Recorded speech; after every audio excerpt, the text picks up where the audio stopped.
በቅድሚያም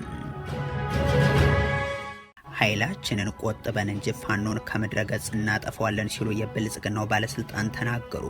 የብልጽግናው አገዛዝ ፋኖ ያላቸውን የአማራ እናቶችን መግደሉን ቀጥሏል። የፋኖ ኃይሎች በበኩላቸው አመራሮች ጭምር የተደመሰሱባቸው ውጊያዎችን ማድረጋቸውን አሳውቀዋል። በቀዳሚነት የምንመለከተው ጉዳይ ይሆናል። ህወሓት ስለ ጀነራል ታደሰ ወረደና የብልጽግናው መንግስት ሊወስደው የሚችለው እርምጃ ምላሽ ሰጥቷል። የጦር ጀቶችን ወደ መቀለ እየላከ የሚገኘው የፌደራል መንግስቱ ውሳኔያችንን ሊቀበል ይገባልን ብሏል። ይህንንም ይዘናል። አገዛዙ የሃይማኖት አባቶችን ጨምሮ ያሰራቸውን ሰዎች ከግብጽ ከኤርትራና የሱዳን ጀነራሎች ጋር እየሰሩብኝ ነው ሲል ከሰሰም። የብልጽግናው አስገራሚ ክሶች ቀጥለው ያሰራቸውን እነዚህን ሰዎች አዲስ አበባ ለ4 በመክፈል ጥቃት ሊፈጽሙብኝ ነበር ሲልም አሳውቋል። እንመለከተዋለን። ይህ በእንዲህ እንዳለ የአገዛዙ የጸጥታ ኃይል በርዕሰ መዲናው አዲስ አበባ የወሰደው ነጻ እርምጃ እያነጋገረ ይገኛል። በከተማዋ በቁጥጥር ስር የዋለ ወጣትን በፖሊስ በአደባባይ ተገድሏል። ሌላኛው መረጃችን ነው። በባህር ዳር አሽከርካሪዎች በነዳጅ እጥረት እየተቸገሩ በሚገኙበት በዚህ ወቅት ብልጽግና ደግሞ መኪኖችን ማሰለፉን አሳውቋል። አገዛዙ በሀገሪቱ ቢያንስ በ64 የህዝብ ተወካዮች ምክር ቤት ከወዲሁ አሸንፊያለሁም ብሏል። መንግስታዊ ተቋሙ ያወጣውና 35 ሰራተኞችና ተማሪዎች በምርጫ ሰበብ ታፈኑብኝ ያለበት መግለጫው መነጋገሪያ ሆኗል። ወደ እናንተ ይደርሳል። የአሜሪካው የውጭ ጉዳይ መስሪያ ቤት የሱዳን ጎረቤቶችን አሳስቧል። ለዚህ ጦርነት የሚውል ጦር መሳሪያ መተላለፊያና የጥቃት መፈጸሚያ ማዕከል የፈቀዱ ሀገራት አሉ ሲሉም ማርኮ ሩቢዮ ተናግረዋል። ሰሙታላችሁ። አሜሪካ 2 የኢራን ነዳጅ መርከቦችን መምታቷን ገለጸች። የኢራን ጦር ደግሞ በሆርሙዝ አሁንም ጥቃቶች እየተፈጸሙ መሆኑን ጠቅሶም የራሱን አጻፋ መውሰዱንም አሳውቋል። ኃይላችንን ቆጥበን እንጂ ፋኖን ከምድረ ገጽ እናጠፋለን ሲሉ የብልጽግናው ባለስልጣን ተናገሩም። አገዛዙ በሚፈጽማቸው የከባድ መሳሪያ ጥቃቶች ሰላማዊ ነዋሪዎች መገደላቸውን ቀጥሏል። የፋኖ ኃይሎች በበኩላቸው አመራሮች ጭምር የተደመሰሱባቸው ውጊያዎች መደረጋቸውን አሳውቋል። ከነዚህ አካባቢዎች ውስጥ ደግሞ በሰሜን ወሎና ሰሜን ሸዋ የተደረጉ ዘመቻዎች ይገኙበታል። በየሳምንቱ ውጊያ ተለይቶት በማያውቀው ቆቦ ቀጠና በተለይም ሮቤት ከተማ አቅራቢያ የፋኖ ኃይሎች ያደረስ ነው ባሉት ጥቃት የብልጽግና የአካባቢው አመራሮች ላይ ጉዳት መድረሱን ገልጸው ወታደራዊ ተሽከርካሪ ላይ ውድመት አጋጥሟል ብለዋል። ሌላኛው የውጊያ ቀጠና የሆነው ደግሞ በሰሜን ሸዋ ማጀቴ አካባቢ ያለው ስፍራ ሲሆን በድሮን ቅኝት የታጀበ እንደነበርም ተሰምቷል። በጎጃም ቀጠና እንጅባር አቅራቢያ ያለ ሁለተኛ ቀን የተደረገው የተኩስ ልውውጥና በደቡብ ጎንደር ከስማዳ እስከ ጋይንት ባለው ቀጠናም ባለፉት ቀናት የተከናወነው ውጊያ አዛዦች ጭምር እንዲገደሉና በርካታ ጦር መሳሪያም እንደዚሁም የመከላከያ ሰራዊት አባላት እንዲማረኩ የሆኑበትም ወቅታዊ የክልሉ ሁነት መገለጫዎች ናቸው። የብልጽግናው አገዛዝ በተለያዩ አካባቢዎች ባሰማራው ሰራዊቱ ላይ ጉዳቶች በሚያጋጥሙበት ወቅት የሚፈጽማቸው የአጻፋ የከባድ መሳሪያና የድሮን ድብደባዎች ደግሞ ሰላማዊ ዜጎችን መስዋዕትነት እያስከፈሉ ቀጥሏል። ከትናንት በስቲያ በወገዳም ከውጊያ በኋላ በተፈጸመ ጥቃት ውሃ ይቀዱ የነበሩ እናቶች ላይ ጉዳት አስከትሏል። ትናንት ከእንጅባር አቅራቢያ በተከታታይ በተፈጸመ የከባድ መሳሪያ ድብደባ 3 የቤተሰብ አባላትና እንስሳቶቻቸው ተመሳሳይ ጣፈንታ ገጥሟቸዋል። አስቀድሞ ደግሞ በሰሜን ወሎ ዞን ከጮቤ እስከ ሮቤት ባሉ ስፍራዎች ላይ የነዋሪዎች ቤትን ያወደሙ ጥቃቶች ደርሰዋል። በእርግጥ የክልሉ አብዛኛውን ህዝብ ጽንፈኛና ኋላ ቀር ብለው ለፈረጁም ድግስ ሊበላ የተገኘው ሁሉ ይመታል ብለው ላወጁ ያገዛዙ ሰዎች የሚገደሉ አርሶ አደሮችም እናቶችም ህጻናትም በተመሳሳይ መደብ የሚያስቀምጧቸው ናቸውና የሚወስዱት እርምጃም ላይ ያስደንቅ ይችላል። ኦህዴድ ብልጽግና በክልሉ ይላላኩት ዘንድ የመደባቸው እሸቱ የሱፍ የተባሉት የሰላምና የጸጥታ ቢሮ ኃላፊ ደግሞ እንዳውም በደንብ አልተኮስንም፣ ተኩሰን ቢሆን ከምድረ ገጽ እናጠፋቸዋለን እያሉ ይፎክራሉ። ጽንፈኛው ጠፍቶ ኪስ ቦታ ብቻ ቀርቷል የሚሉት እኒህ ሰው ጫካ ገብቷል፣ እርሙን ያውጣ ተሸንፏል፣ የቀረውንም የሰፈር የሰላም ሰራዊት ያጸደዋል፣ መከላከያም አያስፈልግም እያሉም ቀጥሏል። እኛ ኃይል አለን ብለን የመጨረሻውን ጥይት ስላልተኮስን ነው እንጂ ከመሬት ልናጠፋው እንችላለን።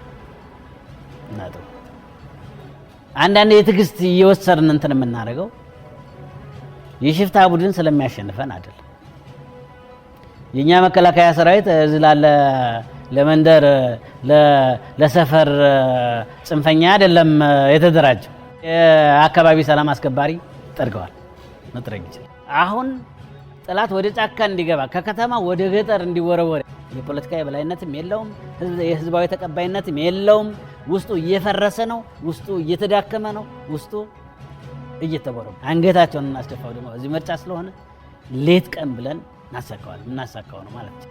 እኒህ የብልጽግና ሰው ለ4 ኪሎ ሰዎች ሲቪ ለማስገባት እንዲህ የሚናገሩት የክልሉን ህዝብ ህጻናትን ፓራ ኮማንዶ እያሉ እያሰለጠኑ ጭምር እርስ በርስ እያጋደሉ የመከላከያ ሰራዊቱ አባላትን በተለያዩ ስፍራዎች በታጣቂዎች በገፍ እየተማረኩ እያዩ ጭምር ነው። እኒህ አመራር ከዚህ በፊትም ፋኖ እንደ ኳስ ይነጥር ነበር፣ አሁን ኮቴውን አጥፍቶ ጫካ ለጫካ የሚሽሎከለክ ነው ብለው፣ ነገር ግን ያገዛዙ ጦር አንድ ክፍለ ጦር ሲደመሰስ አይተው ነው ዛሬም ይህንን የሚናገሩት። የእሳቸው ንግግርን የሚያስቀጥሉት ወታደራዊ አዛዦች ግን አሉት ብልጽግና። አቶ ተመስገን ጥሩነህ ከሰሞኑ ባህር ዳር ላይ ሪዞርት እያስመረቁም አንተ ወታደር ብቻ ሳትሆን ካድሬያችንም ነህ ያሏቸው ጀነራል አበባው ታደሰም ይገኙበታል። እኒህ ወታደራዊ አዛዥ ከደቡብ ሰሜን ምዕራብና አሁን ደግሞ ከምዕራብ እዝ የሰራዊት አባላት ጋር አደረኩት ባሉት ስብሰባ ላይ ባሰራጩት መልእክትም በሀገር ሉዓላዊነትና አንድነት ላይ የተደቀኑ ፈተናዎች ተቀልብሰዋል ብለዋል። እንዳሉትም እነዚህ አደጋዎች ከተቀለበሱ የምትዋጉት ከማን ጋር ነው? ደግሞ ያስከበራችሁት ሉዓላዊነት የቱ ነው? ሱዳን፣ ኤርትራና ደቡብ ሱዳን ቆርሰው የወሰዱት ጅቡቲ፣ ሱዳንና ኬንያ በአየር ኃይላቸው ገብተው የሚወጡበት ሉዓላዊነት የሚል ጥያቄ ቢያስነሳም ልክ ይሆናል። ለጀነራል አበባው ግን አሳሳቢው ጉዳይ የስማዳም የእንጅባራም ድሃ ኢትዮጵያ ልጆች የሆኑ ሰሞንኛ የወታደሩ ምርኮኞች ሳይሆን በማዕከል የተደረገውን የኦህዴድ ብልጽግና የሰራዊቱ አመራሮች ስብሰባን አቅጣጫ ይዘው በየግንባሩ እየተገኙ ሲዝቱ ይደመጣሉ። ህወሓት ለጀነራል ታደሰ ወረደና ለብልጽግናው መንግስት ሊወስደው የሚችለው እርምጃ ምላሽ ሰጥቷል። የጦር ጀቶችን ወደ መቀለ እየላከ የሚገኘው የፌደራል መንግስቱ ውሳኔያችንን ሊቀበል ይገባልን ብሏል። ጀነራል ታደሰ ወረደ እድሜያቸውን ሁሉ ለትግራይ ህዝብ የታገሉ ናቸው ብሎም ደብረ ጽዮን በሰራዊት ታጅበው ያደረጉት የካቢኔ ስብሰባ ነው ያሉበትን ነጥብ ግን ውድቅ አድርጓል። ይህ ምላሽ የተሰጠው ትናንት የተደረገውን የካቢኔ ስብሰባና የጀነራሉ ማስጠንቀቂያ ተከትሎ ነው። ትናንት በቅርቡ በተመለሰው ምክር ቤት ፕሬዝደንት የተደረጉት ደብረ ጽዮን ገብረ ሚካኤል ከጦርነቱ በፊት በተካሄደው ክልላዊ ምርጫ መሰረት አቋቋምኩት ያሉት የትግራይ ካቢኔ የመጀመሪያውን ስብሰባ አድርገዋል። የ4 ኪሎ አገዛዝ ደግሞ ከቀናት በፊት የምክር ቤቱ ስብሰባ ሲካሄድ እንዳደረገው ሁሉ አሁንም በመቀለ ሰማይ ላይ የጦር ጀት አሰማርቶ የደብረ ጽዮን ካቢኔ ስብሰባን አጅቦታል። ይህ ስብሰባ መደረጉን ተከትሎ ጀነራል ታደሰ ወረደ ባወጡት መግለጫ ደግሞ ለሚፈጠረው ችግር ሁሉ ኃላፊነቱን የሚወስደው የጊዜያዊ አስተዳደሩን ስልጣን በጉልበት በመያዝ ላይ ያለው ኃይል ነው በማለት ማስጠንቀቃቸው ይታወሳል። ችግሩን በውይይትና በመግባባት እንፍታው ስላቸው ያቀረብኩትን ጥሪ ወደ ጎን ብለው የተመረጥኩትን የነኝ ያለው አካል ስብሰባ መጀመሩ ይታወቃል ያሉት ጀነራል ታደሰም በጸጥታ አካላት ጥበቃ ተሰጥቶት በጊዜ አስተዳድሩ የመሰብሰቢያ አዳራሽ የካቢኔ ስብሰባ አድርጓል ሲሉም ነው የገለጹት። ይህ ተግባር ቀጣይ አደገኛ መንገድ የተጀመረበት ቀን ነው ያሉት ጀነራሉ ይህ አደገኛ መንገድ ምን እንደሆነና ከማን እንደሚሰነዘር አላብራሩም። ይሁን እንጂ ለሚከተለው አደጋ ሁሉም የጊዜ አስተዳድሩን ስልጣን በጉልበት በመያዝ ላይ ያለ ኃይል መሆኑን እገልጻለሁ ብለዋል። ይህንን ተከትሎ ህወሓት ምላሽ ሰጥቷል። የድርጅቱ ቃል አቀባይ በሰጡት ማብራሪያ ጀነራል ታደሰ ወረደ በጸጥታ ኃይል ታጅቦ የተደረገ ስብሰባ ነው ያሉት ውሸት ነው ሲሉ ገልጸው የእሳቸውን የፕሬዝደንት ጽህፈት ቤት ይጠብቁ የነበሩ የጸጥታ አካላት በወትሮ ቦታቸው ላይ ነበሩ ብሏል። ጀነራል ታደሰ ወረደን ለትግራይ ህዝብ ዘመናቸውን ሁሉ የታገሉ ናቸው ያሉት ቃል አቀባዩ አዲሱ የክልሉ መንግስትም ከእሳቸው ጋር የገባበት ችግር እንደሌለ ሲናገሩት ሰምቷል። በጸጥታ ኃይሎች ታጅቦ አልገቡም። ቤተ መንግስት ስለሆነ በአካባቢው ያው ጥበቃ ሊኖር ይችላል፣ የተለመደ ጥበቃ እንደወትሮው ጀነራል ታደሰ ወረደ ፕሬዝደንት እያሉም ያው ሲደረግ የነበረ ጥበቃ ኖርማሊ በዛ የቀጠለ ነው። አዲስ ነገር አዲስ የመጣ ኃይል የለም፣ አዲስ የተሰራ ስራ የለም። ጀነራል ታደሰ እኮ ታጋይ ነው። እድሜው ሙሉ ለትግራይ ህዝብ የታገለ ነው። ራሳችን በራሳችን በመግባባት በመራራት የምንፈታው ነገር ነው የሚሆነው። የብልጽግናው ፕሬዝደንት የፕሪቶሪያው ስምምነትን እንደረሱት ህወሓትንም እንደማያውቁት የገለጹት ከወራት በፊት ነው። ህወሓትም የሰላም ስምምነቱ በይፋ መፍረሱን መግለጹ የሚዘነጋ አይሆንም። አሁን በትግራይ ህዝብ ላይ እየተደረጉ ያሉ ክልከላዎችና ከበባው መጠናከር ከሰሞንኛዎቹ የጦር ጀቶች እንቅስቃሴ ጋር ተዳምረው የፈጠረው የጦርነት ድባብ ደግሞም ሌላ ስጋትን በሰቆቃ ውስጥ ላለው ህዝብ የፈጠረ ሆኗል። የህወሓት ቃል አቀባይ ደግሞ እስካሁንም እኛ ኢትዮጵያውያንን ብለን ነው የምናምነው ሲሉ ገልጸው የፌደራል መንግስቱም ወደ አላስፈላጊ እርምጃ አይገባም ብለን እንጠብቃለን ብሏል። አሁንም እኛ ለአዲስ ድርድር ዝግጁ ነን የሚለው ህወሓት የፌደራል መንግስቱም ውሳኔያችን ህገ መንግስታዊ መሆኑን መቀበል አለበት፣ ከዛ ውጭ በኃይል የሚጫንብን ነገር ግን እንደሌለ እናሳውቃለን ሲልም ገልጿል። ከፌደራል የምናደርገው ውይይት እንግዲህ ከዚህ ቀጥሎ ላለው ሂደት ልንወያይ እንችላለን። በሰላም ችግሮቻችንን እንፈታ እንፈልጋለን። እኛ እስካሁን ኢትዮጵያውያን መሆናችንን አስበን ነው እየተጓዝን ያለ ነው። ይሁንና ያው እንድንገፋም እየተደረገ ነው ያለው። ባይቀበለው የሚል ጥያቄ ለምንድን ነው የማይቀበለው ነው? ይሄ ህገ መንግስታዊ መብታችን ነው። ህዝብ በመረጠው ራሱ በራሱ እንዲተዳደር መብቱ ነው። ካልሆነ ለመብታችን፣ ለህገ መንግስታዊ መብታችን፣ ለሉዓላዊነታችን፣ ለራሳችን በራሳችን ለመተዳደር የሚያበቃንን መንገድ ነው የምንከተለው። በማንም በኃይል ሊጫነን አይገባም። ከሳምንታት በፊት ጀነራል ታደሰ ወረደን በተናጥል የክልሉ ጊዜያዊ አስተዳደር ፕሬዚደንት አድርጎ የሾመው የብልጽግናው መንግስት በክልሉ ወቅታዊ ሁኔታ ላይ እስካሁን የሰጠው ይፋ ምላሽ ባይኖርም ባሳለፍነው ማክሰኞ የትግራይ ክልል ምክር ቤት ወደ ስራ መመለሱን ተከትሎ 2 ሱ-27 ጀቶችን ልኮ ነበር። በትናንትናው ዕለትም ተመሳሳዩን ያደረገው የአብይ አህመድ መንግስት አማካሪ የሆኑት አቶ ጌታቸው ረዳ ደግሞ በተመሳሳይ ዕለት ከዚህ በፊት ሳላባረረውና እርምጃ ሳልወስድበት በመቅረት ይቆጨኛል የሚሏቸው ጀነራል ታደሰ ወረደ ያጋሩትን መልእክት እሳቸውን በግል ገጻቸው አጋርተው ተስተውለዋል። ብልጽግና የሃይማኖት ሰዎችን ጨምሮ ያሰራቸውን ግለሰቦች ከግብጽ ከኤርትራና የሱዳን ጀነራሎች ጋር እየሰሩብኝ ነው ሲል ከሰሰም። ያገዛዙ አስገራሚ ክሶች ቀጥለው ያሰራቸውን እነዚህን ሰዎች አዲስ አበባ ለ4 በመክፈል ጥቃት ሊፈጽሙብኝ ነበር ሲልም አሳውቋል።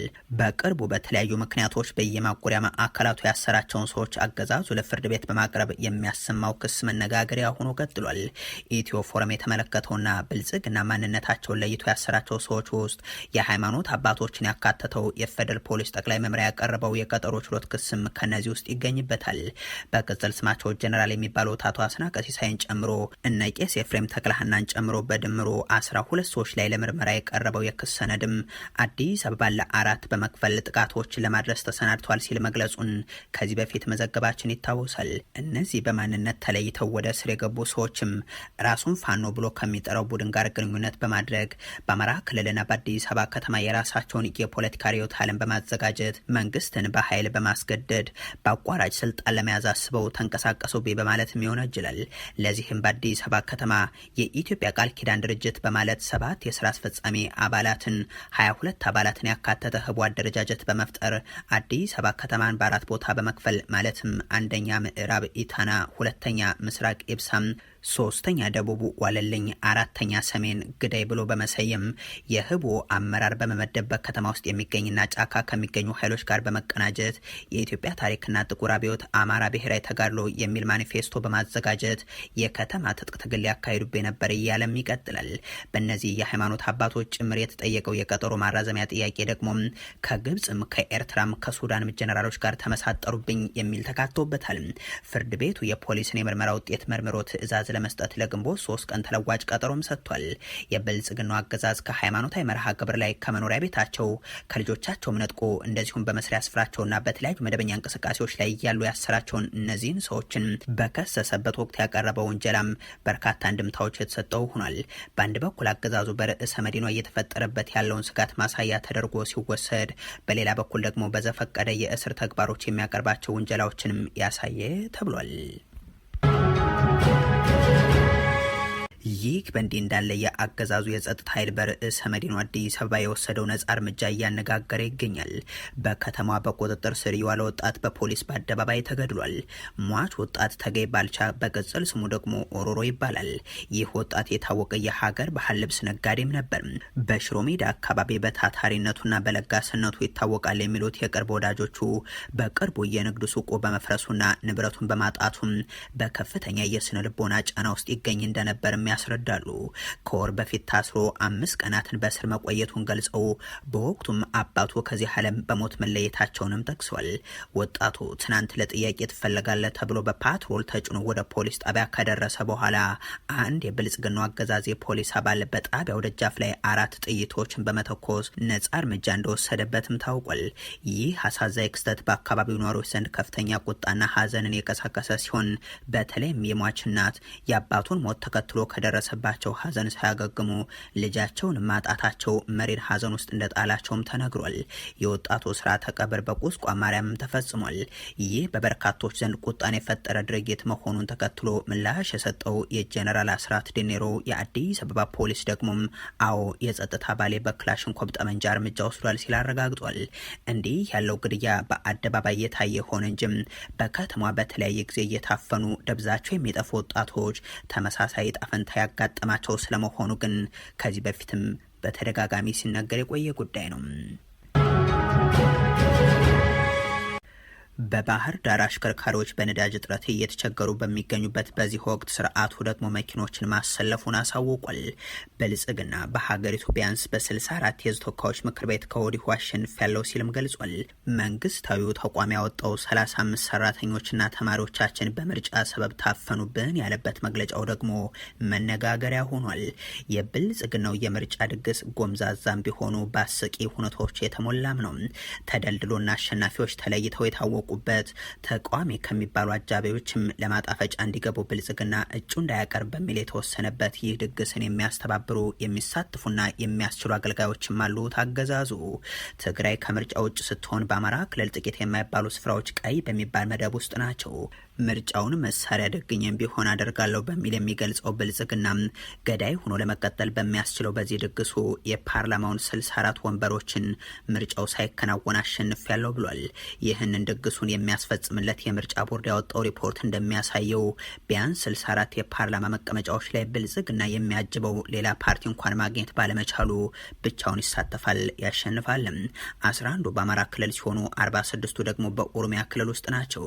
እናቶ ተመስገን ጥሩነህ የትውልድ ቀያቸውን ትተው በጦርነቱ ሳቢያ ያወዳደራለሁ ብለው የተመዘገቡባት የባህር ዳር ከተማ ውስጥ ደግሞ አሽከርካሪዎች በከፋ የነዳጅ እጥረት እየተቸገሩ በጥቁር ገበያን በብዙ እጥፍ ለመግዛት እየተገደዱ ባሉበት በዚህ ወቅት እነዚህ ያገዛዙ ሰዎች ግን ተሽከርካሪዎችን አደባባይ አስወጥተው ሰልፍ ስናደርገዋል ብለዋል። በክልሉ ካለው ምርጫ ጋር በተያያዘ ኮሌጁ ያወጣው መግለጫ ግን እያነጋገረ ነው። የምስራቅ ጎጃም ዞን ደብረ ማርቆስ ፖሊቴክኒክ ኮሌጅ በምርጫ ሰበብ ያለ አግባብ የታፈኑ 7 የኮሌጃችን መምህራንና 28 የተቋማችን ተማሪዎች በምስራቅ ጎጃም ዞን ፖሊስ መምሪያ የደህንነት ሰዎች በትናንትናው ዕለት ከኮሌጁ ቅጥር ግቢ ተወስደዋል ሲል የዚህ አገዛዝ የምርጫ ድግስን ሁነት አጋልጧል። የትምህርት ተቋማት ለማንኛውም የፖለቲካ እንቅስቃሴ ማስፈጸሚያነት እንደማይውሉ እየታወቀም ባለፉት 30 ቀናት ውስጥ በኮሌጁ ግቢ ውስጥ ተማሪዎችን፣ መምህራንን እንደዚሁም የአስተዳደር ሰራተኞችን በግዳጅ እስከ 7 የሚደርስ የምርጫ ካርድ በተለያዩ ሰዎች ስም እንዲያወጡ በመገደዳቸው ተቋማችን ይህንን ተግባር እንዲቆምለት ለሚመለከተው አካል ደጋግሞ ማቅረቡ ይታወሳልም ብሏል። ነገር ግን በቀን 29 2018 የብልጽግና ፓርቲ በደብረ ማርቆስ ከተማ በጠራው የምርጫ ቅስቀሳ አልተሳተፋችሁም፣ የምርጫ ካርድም አላወጣችሁም የተባሉ 7 የኮሌጃችን መምህራንና 28 ተማሪዎቻችን በደህንነት ሰዎች ታፍነዋል።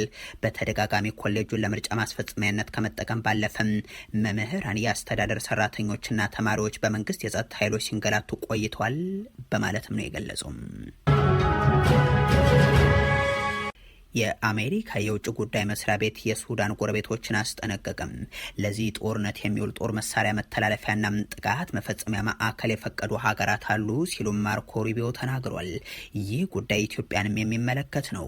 ከቀናት በፊት በሱዳን ኤርፖርት የተፈጸመውና የሱዳን መንግስት በአዲስ አበባውና አቡዳቢ መንግስታት ትብብር የተፈጸመ ነው ያለውን ጥቃት ካወገዙ ሀገራት መካከል አንዱ አሜሪካ ናት። አሁን ደግሞ የውጭ ጉዳይ ሚኒስትሩ ማርኮ ሩቢዮም የሱዳኑን ጦርነት የውክልና ያደረጉት አካላትን አሳስቧል። ሚኒስትሩ በሱዳን እየተካሄደ ያለው እጅግ አሳዛኝና አውዳሚ ጦርነት የውክልና መልክ እየያዘ መምጣቱን አንስተው በሀገሪቱ ውስጥ ለሚዋጉ ኃይሎች የጀርባ ድጋፍ በሚሰጡ በርካታ ሀገራት መካከል ጦርነቱ የውክልና ግጭት መድረክ መሆኑን አስረድተዋል። ጎረቤት ሀገራት ሆነው በቀጥታ በጦርነት ባይሳተፉ እንኳን ብሔራዊ ግዛታቸውን የጦር መሳሪያ ማስተላለፊያ መንገድ አድርገው የፈቀዱ ሀገራትንም ይህንን ቀውስ እያባባሱ ነው ብለዋል። አሜሪካ የሰላም ሂደት ውስጥ በስፋት እየተሳተፈች መሆኗን የሚያነሱት ሩቢዮም በቅርቡ በመርሆች መግለጫ ላይ የተደረሰው ስምምነት አዎንታዊ ጅማሮ ቢሆንም በአፋጣኝ ወደ ተግባር መግባት አለበት ግን ብሏል። በዚህ ወቅትም አሜሪካ ዋነኛ ትኩረቷ በዓለማችን ከታዩ የከፉ ሰብአዊ ቀውሶች አንዱ እያስተናገዱ ለሚገኙ የሱዳን ዜጎች የእርዳታ አቅርቦት ለማድረስ የሚያስችል ሰብአዊ ተኩስ አቁም ላይ መድረስ መሆኑን ተናግሯል። አሜሪካ 2 የኢራን ነዳጅ ጫኝ መርከቦችን መምታቷን ይፋ አደረገች። የኢራን ጦር ደግሞ በሆርሙዝ አሁንም ጥቃቶች እየተፈጸሙ መሆኑን ጠቅሶም አንድ የነዳጅ ታንከርን በቁጥጥር ስራው ያለው ብሏል። ትናንት በአሜሪካና በኢራን መካከል ዳግም የታዩት የተኩስ ልውጦች ጦርነቱ ማገርሸቱን ማሳያ ተደርገው ቀርበው ነበር። ያ ግጭት ወዲያው ቢረግብም የተለያዩ ጥቃቶች እንዳሉ ስለመሆናቸው ደግሞ የኢራን አብዮታዊ ዘብ አሳውቋል። አብዮታዊ ዘቡ አሁንም አልፎ አልፎ በሆርሙዝ ላይ በመርከቦቻችን ላይ ጥቃቶች እየተስተዋሉ ነው ብሎም በኦማን ባህር ወሽመጥ በኩል አንድ የነዳጅ ጫኝን ባደረኩት ኦፕሬሽን በቁጥጥር ስር አዋልኩ ብሏል። በሌላ በኩል አሜሪካና ኢራን ጦርነት ለማቆም በተዘዋዋሪ ንግግር እያደረጉ ባሉበት በዚህ ጊዜም የሁለቱ ሀገራት ኃይሎች አልፎ አልፎ እየተጋጩ ስለመሆናቸው ዘገባዎች ያሳያሉ። ዋሽንግተን በሆርሙዝ ወሽመጥ በኢራን መርከቦች ላይ የጣለችውን እገዳ ጥሰው ለማለፍ የሞከሩ 2 የነዳጅ ጫኝ መርከቦችን መምታቷንም ማሳውቃለች። የኢራን የዜና ወኪል የሆነው ፋርስ ደግሞ በሆርሙዝ መተላለፊያ ላይ በኢራን ኃይሎችና በአሜሪካ ባህር ኃይል መካከል ግጭት መካሄዱን ዘግቧል። የአሜሪካ ጦር ሰራዊት ባወጣው መግለጫ ሳምንታትን ያስቆጠረው በኢራን ወደቦች ላይ የተጣለውን እገዳ ለመጣስ የሞከሩም የኢራን ሰንደቅ ዓላማን የሰቀሉ 2 መርከቦች ኢላማ አድርጎ እንዳይንቀሳቀሱ አድርጓል። የአሜሪካ ማዕከላዊ እዝ ሴንትኮም እንዳለው ከሆነም የባህር ኃይል ተዋጊ አውሮፕላንን በመጠቀም በመርከቦቹ ላይ በተወሰደው እርምጃ መርከቦች ወደ ኢራን እንዳይመለሱ ተደርገዋል። ጨምሮም 2 ነዳጅ ጫኝ መርከቦች በአሜሪካ የተጣለውን እገዳ ለማስፈጸም ከጥቃቱ በፊት የተሰጣቸውን ማስጠንቀቂያ ባለመቀበላቸው እርምጃ ተወስዶባቸዋል ብሏል። እንደ ማዕከላዊ እዙ መግለጫ ከሆነም በአሁኑ ወቅት ከ70 በላይ የኢራን መርከቦች እንቅስቃሴ ተገድቧል። በመግለጫው በአሜሪካ በሚመራው የእንቅስቃሴ ገደብ የተነሳ ከ70 የሚበልጡ የኢራን መርከቦች ከኢራን ወደቦች መውጣትና መግባት እንዳይችሉ መደረጉን አሳውቁም። እነዚህ መርከቦች በጠቅላላው ከ166 ሚሊዮን በርሜል በላይ ነዳጅ መጫናቸውን አስረድቷል። ይህም ወደ ገንዘብ ሲቀየር ከ13 ቢሊዮን ዶላር በላይ መሆኑ ታውቋል። እንደ አሜሪካ ጦር ገለጻ ከሆነም በአካባቢው ይህንን ገደብ ለማስፈጸም ከ15,000 በላይ የአሜሪካ ወታደሮች ከ200 በላይ ጦር አውሮፕላኖችና ከ20 በላይ የጦር መርከቦች መስፈራቸው ተገልጿል።